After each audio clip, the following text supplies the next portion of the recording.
News from across the Limpopo now, and Zimbabwe's economy is on the road to recovery due to a good rainy and agricultural season. That's the word from the country's ruling party, Zanu-PF, even with inflation standing at 194%. The party also claims that the country has enough food stocks.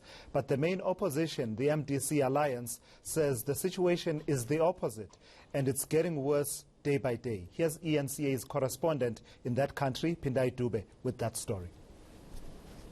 Before the COVID-19 pandemic, Zimbabwe's economy was already in recession.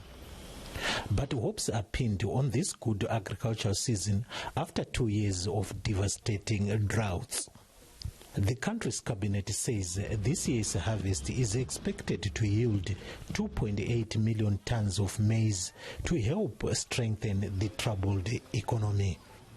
We have surpassed the target that we had put in place in terms of a bumper harvest in maize. That tells you exactly that Zimbabwe can be a net exporter of the maize grain and farming products. This year, we're achieving it in our lifetime. Now, what crisis are people talking about? But former finance minister and main opposition MDC Alliance Vice President Tendai Biti says Zimbabwe's economy is in the doldrums and it's the people who are suffering. The economy is not doing well. It's a disaster. You can see the poverty levels, you can see the unemployment levels, you can see the distortions caused by the mismanagement of the foreign currency exchange rate regime in this country. You can see the suffering caused by hyperinflation. One economist says foreign investment is key to economic stability and stresses that Zimbabwe should scrap strict conditions on foreign investors.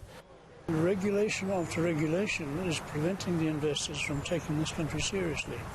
They'd rather go to many other countries first and not come here. So all of these are difficult issues which are making it an attractive country to invest in. The once prosperous Southern African nation is grappling with runaway inflation, shortage of medicine in hospitals, and also low investment. Pindai Dube, Harare, Zimbabwe.